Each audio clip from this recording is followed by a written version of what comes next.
Alright, before we talk about Temtem, we need to talk about Pokemon Sword and Shield, released in 2019 for the Nintendo Switch. It was panned, and I mean really panned. I mean, this was the era where Pokemon hate was at its highest. I mean, peak bring back national Dex era was truly something you could only begin to see. Undercooked gameplay, bad graphics, and the infamous Dexit, which is still the funniest name for a gaming controversy ever. Basically, hundreds of Pokemon just couldn't be in the game. People were goddamn livid. And this isn't just like fans complaining online. This was constant mainstream gaming discourse. 99% of the Nintendo hate you see nowadays comes from this game, Pokemon Sword and Shield. Why is this relevant?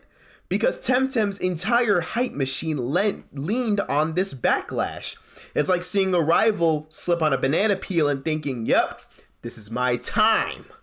The Sword and Shield misstep created a vacuum in the monster collecting genre.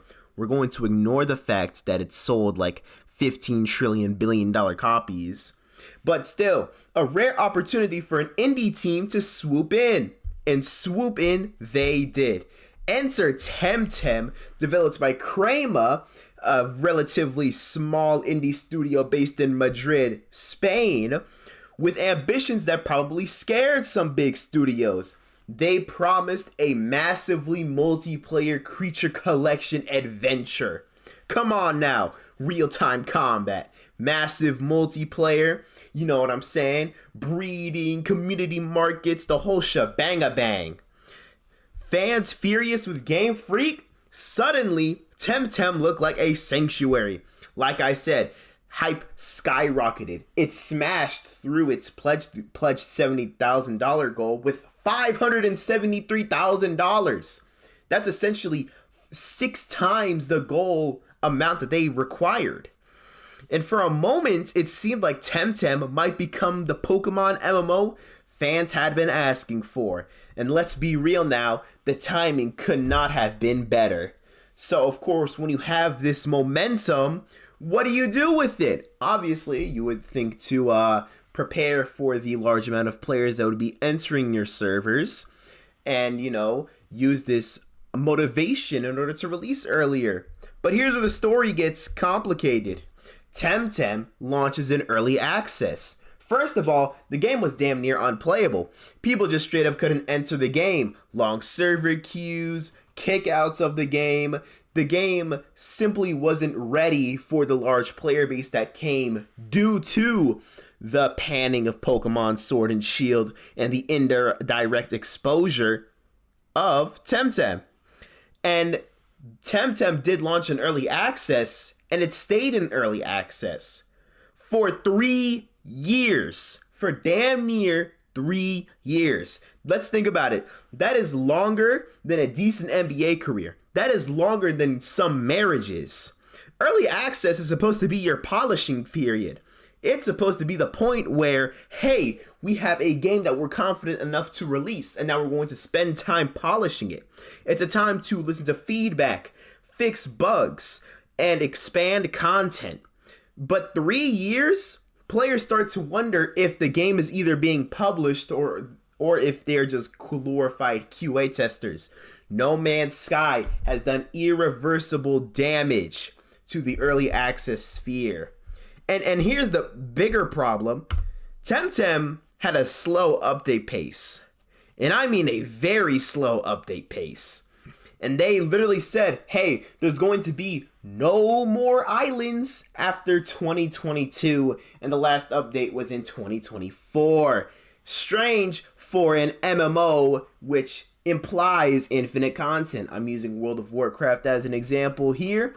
World of Warcraft has a bunch of expansions. I think it just had its 10th with War Within. But it's a great comparison. Right, guys? Because, hey, if you're going to market yourself as an MMO, then clearly you're going to need a way to be massively multiplayer and online. Because if you're not going to release any major content, it's essentially like a single player game. Players expecting constant online engagement sometimes felt ghosted. And for an MMO, that's like opening a theme park with no rides, right? And let's talk about some marketing. It was advertised as an MMO. That was the selling point. The MMO creature catching experience, the whole thing. And of course, early sales were strong because, hey, fans wanted to jump in that boat. Screw Pokemon, right? Stick it to the man, right, guys? But then reality struck. Major content slowed down. Promises weren't fully delivered, and the game started to feel very, very incomplete. People who were ready to invest time and money began asking, is this MMO I'm playing really an MMO?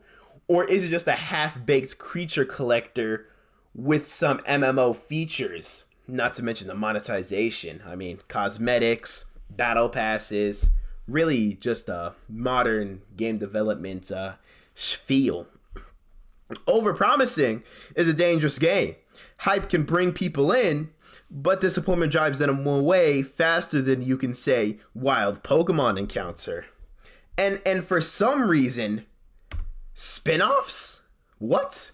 Mind you, Temtem Swarm is a vampire survivor-esque roguelike for the monster catching MMO audience. I understand that they're trying to do like the Pokemon strategy where you like diversify your media into not just being about video games or like just about being the mainline games, but you've done it way too early. You can't diversify when there's not a very stable audience to begin with in the first place. I mean, non-existent. Fans were ready for more adventures, more updates to their MMO, maybe even a mobile tie-in to Temtem. But instead, they were left waiting. Not only that, they were confirmed that the game would not be getting any major content after 1.8. It would be left in maintenance mode. That's the danger of long early access and slow updates. Even the strongest hype can decay if there's nothing to keep fans engaged. It's absurd. So, what do we take away from Temtem? Few key points. Number one, hype is powerful, and a good opportunity is even more powerful. It can open the doors, but it can't sustain a game all by itself. Early access is a double-edged sword. Use it wisely because momentum matters more than polish sometimes. 3, please do not overpromise and underdeliver. We saw this with Stormgate. We saw this with Temtem. If you advertise as an MMO, people will be expecting you for MMO gameplay. And, don't spend money on Kickstarter, probably. I mean, I can make a whole series of this just based on Kickstarter flops. Shenmue 3, Mighty Number 9, etc., etc., etc. But anyway, this is going to be my video on Temtem. If you liked it, give me a like, give me a subscription. Give me a game you want me to analyze below on the financial side. And thanks for watching. For real.